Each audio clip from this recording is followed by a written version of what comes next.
নমস্কার বন্ধুরা, সবাই কেমন আছো? আশা করি ভালো আছো। আরও একটি নতুন রান্না নিয়ে তোমাদের সামনে হাজির হয়েছি। আজ আমি করব মৌরলা মাছের ঝাল। তাহলে চলো দেখে নেওয়া যাক রেসিপিতে কি কি লাগছে। এখানে আমি নিয়েছি 250 গ্রামের মতো মৌরলা মাছ। মাছটাকে ভালো করে কেটে ধুয়ে রেখেছি। আর নিয়েছি বেগুন। এখানে বেগুনের জায়গায় আলুও দিতে পারে, দুটো দিয়েই খুব ভালো খেতে হয়। আর এখানে নিয়েছি আমি পেঁয়াজ কুচোনো, টমেটো কুচোনো, লঙ্কা বাটা, সর্ষে বাটা, হলুদ গুঁড়ো, কালো জিরে আর রসুন বাটা, আর থাকছে স্বাদ মতো নুন। তাহলে চলো আমরা রেসিপিটা শুরু করি। প্রথমেই আমরা মাছটাকে নুন আর হলুদ ভালো করে মাখিয়ে নেব।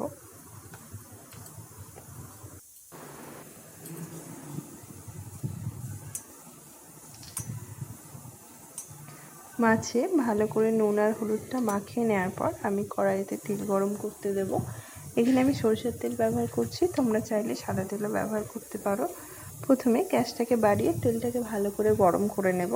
তারপরে আমি মাছগুলো দিয়ে দেব। যেহেতু ছোট মাছ, তো ভেঙে যাওয়ার চান্স অনেক বেশি থাকে, তাই তেলটা ভালো করে গরম হওয়ার পরে কিন্তু মাছগুলো দেবে।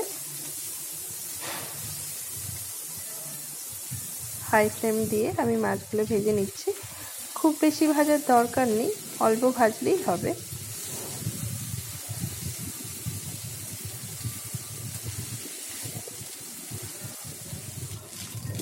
মাছ ভাজা হয়ে গেছে আমার, দেখো খুব বেশি কিন্তু মাছগুলোকে ভাজিনি।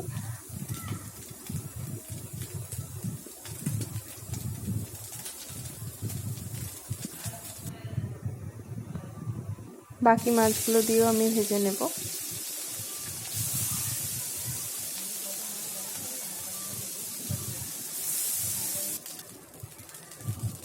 সব মাছগুলো আমার একসাথে ভাজা হয়ে গেছে। এবার আমি কড়াইতে তেল দেব। তেলে আমি দেব কালো জিরে ফোড়ন। এরপরে পেঁয়াজটা দিয়ে ভালো করে ভেজে নেব।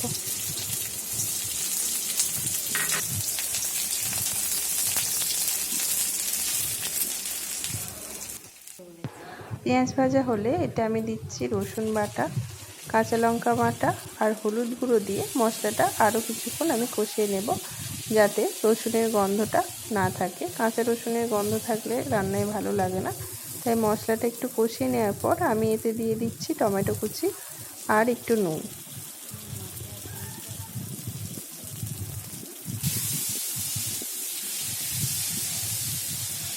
এরপরে টমেটোটা নরম হয়ে যাওয়ার পর পর্যন্ত মশলাটা আরও ভালো করে নাড়াচাড়া করে কষিয়ে নেব।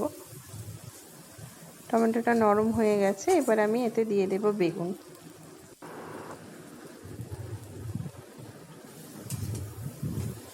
বেগুনটা দেওয়ার পর আমি হালকা নাড়াচাড়া করে একটু ঢেকে দেব।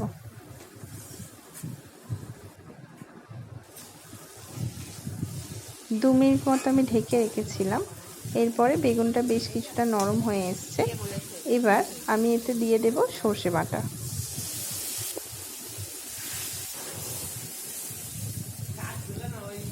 ওই একই বাটিতে আমি আরও একটু জল নিয়ে সেই জলটা দিয়ে দেব। দেখবে সর্ষের বাটার নিচে অনেক সর্ষের খোসা থাকে, সেই খোসাগুলো যাতে না পড়ে সেরকম একটু দেখিয়ে দিতে হবে। সর্ষের খোসাগুলো পড়লে কিন্তু খেতে ভালো লাগবে না। এরপর নাড়াচাড়া করে মশলাটা ফুটে উঠলে আমি এতে মাছটা দিয়ে দেব।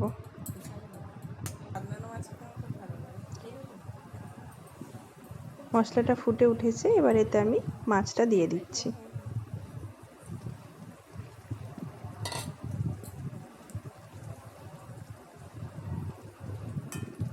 মাছ দেওয়ার পর এটাকে মিডিয়াম ফ্লেমে রেখে আমি আরেকটু ঢাকা দিয়ে রাখবো।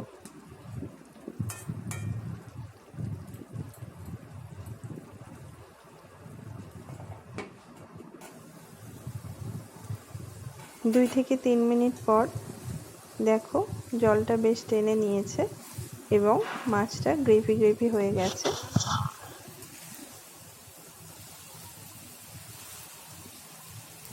এরপরে এতে আমি দিয়ে দিচ্ছি একটু কাঁচা সর্ষের তেল। এরপরে হালকা নাড়াচাড়া করলেই কিন্তু আমাদের মৌরলা মাছের ঝাল একদম রেডি।